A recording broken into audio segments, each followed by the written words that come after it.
All right, cool. So we kind of talked about how you got started and how you entered the industry, I guess you'd say, or figured out that, hey, this is a direction I could go. And you're more or less like, not to discredit, but you're kind of falling forward in a way, right? You're just figuring out what works, Always. doing it, and then figuring out what works next. What was there a point where you kind of switched your life or your career to be a little more intentional? Like you might have started, like I said, this is about goals.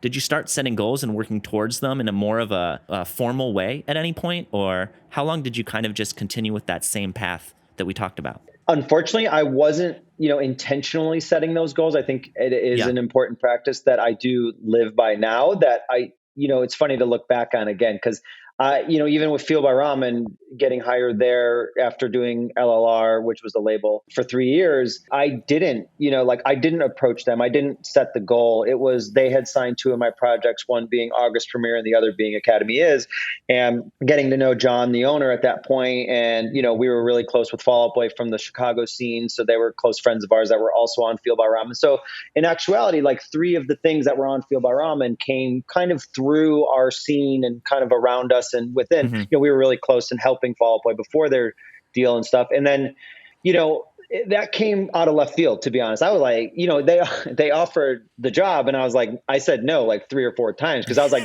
fuck that. I have a label. My label's going to be big. You know what I mean? And then like when you start to boil it down, and I was, like you said, like 2021 towards the end of LLR, I was like, what am I doing? I'm like, we're $30,000 in debt. Like, we don't know how to run a record label. We're like these kids, like ripping new credit cards every 6 months. It was me and Tony Right? Marino, which, Yeah.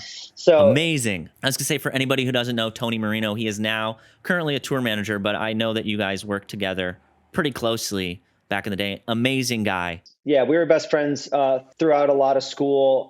And then when LLR was starting to pick up, him and I got together, and he was always like a friend of mine. We used to trade like new metal bootleg VHS tapes in junior high. So I was like, all right, who's the only dude I know that knows how to like kind of do something? Like, I'll go be the music stuff and he'll help me put it all together. And then we started a really great partnership with them. And then we did Snakes and Suits together with our friend Eric Ryan as well, which Okay. again, you helped with. So yeah, so I guess the point of that was like, Fuel by Ramen, when they offered, I was like, no way, I'm doing my own label. We've now had 4 bands go to other labels. Like, we know what we're doing and whatever.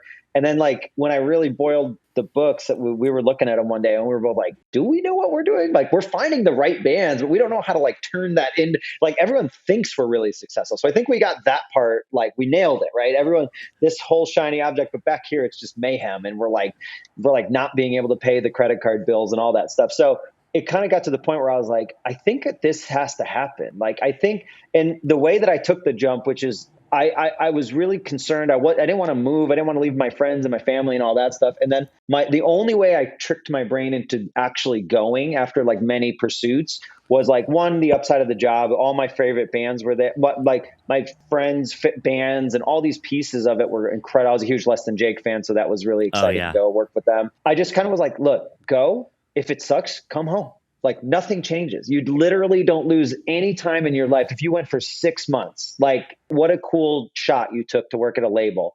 And prior to that, backing up, I used to go out to LA and go to Drive Through Records with a couple friends to look like we had bands and I had Hidden in Plain View. Then they signed to Drive Through, so we became friendly, and they would be, Richard and Stephanie would be super helpful in LLR with helping me like get certain things that you wouldn't know unless you were a big label. So they would help me with marketing and press and all these other pieces of it. They've been incredible to me. And I remember the moment I walked into their office when I was like 18, and I was like, this is like Disneyland to me. Like, it was like starting line tour posters. It was like the Finch records had just come in. Hey, we just signed this band. You should check them out. They're playing tonight. Come with us. And it was something corporate's like 5th show. It was like one of these things where it was like these incredible moments that like that 5-day period was the moment where that's kind of preemptive to like me getting more serious with stuff. And so then, like I said, when I got the offer for Fuel by Ramen, I was like, going into a record label every day seems fake to me. Like, it doesn't seem like that's a real possibility. But like the feeling I had as call it even like a 2-week intern at Drive Through, I did it a couple times, was so empowering to me and inspiring that I was like, okay, what if Fuel by Ramen's like that?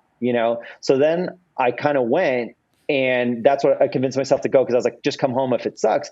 And when I got there, the first day I walked in and they were like, this is your office. There was an actual office that I Wow. had. And I was like, oh my God. I was like, this is like, it was like fake to me. It You're was like, like, where is this a joke? What is yeah, yeah, that's he's going wild. to come down the hall and be like, just kidding. Thanks though for coming down. You know, like at any moment, it felt like a very imposter syndrome situation. So yeah, I don't think I had the specific goal, but I had like enough inspiration along the way to like form a hopeful situation that I can land in. Yeah. And that's kind of how the jump from like becoming a record label at LLR and then being like, fuck it, I'm going to try this. I'm going to just go for it. And here it is. Wow. You had like that's such a wild turn of events. I did not realize how much you did, relatively fast it was, and how you jumped all over the country. Respect. Love it. Well, thanks. It's been fun. Yeah, meeting Richard and Stephanie, is that her name? Mm-hmm. When you met them and the way they treated you, has that affected the way I feel like you are now in their position? Have you thought back to how you felt then? Always. Every single time. Like I make it a point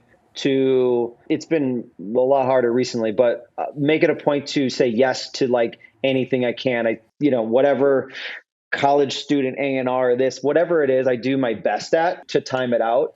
Like I said, it's not like you use the word teaching, obviously. I'm just telling stories of what I did and learned. That's yeah. And I guess that somewhat is what teaching is, right? But it's funny because it's literally just like what I like to do. If someone asks me a story about it, I'm like, oh yeah, this is what happened when, Fall Out Boy started to sell a lot of records. That's cool. And it's like, wait, that's really informative.